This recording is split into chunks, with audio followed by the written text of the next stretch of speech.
Halo semua, kembali lagi bersama Ibu Nadia. Tema 7. Peristiwa dalam kehidupan.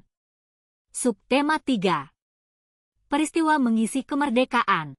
Kamu telah membuat surat undangan resmi. Kali ini kamu akan membuat sebuah surat undangan yang dibadukan dengan motif seni lukis daerah. Bagaimana hasilnya? Mengisi kemerdekaan dapat dilakukan dengan berbagai hal positif. Mengisi waktu dengan berlatih dan mengasah kreativitas dan keterampilan adalah salah satunya. Keterampilan yang didukung dengan kreativitas akan mampu menghasilkan karya atau produk-produk yang berkualitas indah dan berguna. Masih ingatkah kamu apa itu undangan tidak resmi? Undangan tidak resmi. Undangan yang mengatasnamakan perorangan yang ditujukan kepada perorangan untuk kepentingan perorangan seperti undangan ulang tahun dan undangan perayaan kelahiran. Tentunya kamu juga masih ingat bukan arti dan ciri seni lukis daerah itu? Ya, seni lukis daerah mengandung nilai-nilai budaya yang berkembang di suatu daerah. Seni lukis daerah. Seni lukis adalah seni menggambarkan objek-objek berupa pemandangan alam, tumbuhan, binatang, manusia, benda di alam, untuk menimbulkan perasaan keindahan. Seni lukis daerah mengandung nilai-nilai budaya yang berkembang di suatu daerah. Salah satu seni lukis daerah yang terkenal adalah seni lukis Kamasan dari Bali. Kamasan adalah sebuah desa di Kabupaten Klungkung yang sebagian besar penduduknya berprofesi sebagai pelukis. Seni lukis Kamasan merupakan seni lukis klasik yang biasanya bertema kisah pewayangan, kehidupan bangsawan, dan dongeng binatang.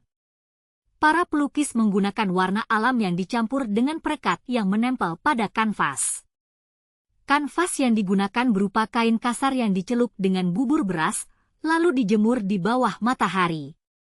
Setelah dijemur, kain digosok agar permukaannya halus dan siap untuk dibuat sketsa seni rupa tanah air sejak zaman nenek moyang kita dahulu. Selain seni lukis daerah, dari Kamasan seni lukis kaca Cirebon juga merupakan seni lukis klasik yang menggunakan bahan dan teknik yang berbeda. Seni lukis kaca Cirebon dibuat dengan cara terbalik menggunakan media kaca. Sketsa dibuat pada kertas yang kemudian ditempel pada kaca, lalu dilukis bagian sebaliknya dengan menggunakan kuas. Salah satu tema khas lukis kaca Cirebon adalah wayang dan batik Cirebon dengan motif mega mendung yang terkenal. Kedua keterampilan ini, yakni keterampilan menulis surat undangan dan keterampilan melukis, jika dipadukan, akan menjadi sebuah karya yang indah dan menarik. Untuk memadukan kedua keterampilan ini, dibutuhkan kreativitas dan ketekunan yang baik. Buatlah surat undangan setengah resmi dengan dihiasi lukisan daerah. Tema surat undangan yang dapat kamu pilih antara lain sebagai berikut.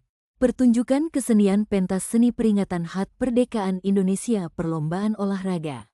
Berikut beberapa contoh dari surat undangan tidak resmi. Tahukah kamu, pernahkah kamu mengalami peristiwa berikut ini? Pada saat meminum air es, kamu akan menjumpai adanya titik-titik air di dinding tempat air es tersebut. Tahukah kamu bahwa titik-titik air tersebut terjadi karena adanya peristiwa pengembunan udara yang berada di sekitar tempat es tersebut?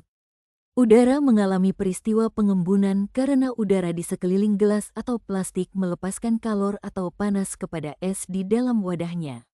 Hal tersebut karena suhu udara di luar gelas atau plastik lebih besar atau tinggi dibandingkan dengan suhu es dalam gelas atau plastik.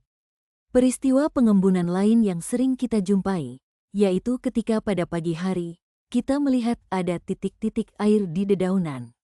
Sekitar rumah kita pun basah. Air sering menetes dari atas genting.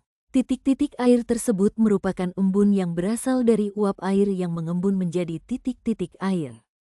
Percobaan 1. Mengamati perubahan wujud benda alat dan bahan es batu gelas kaca. Cara kerja: siapkan alat dan bahan, masukkan es batu ke dalam gelas. Pengamatan: amatilah perubahan yang terjadi pada es batu tersebut selama percobaan berlangsung dan catatlah dari waktu ke waktu.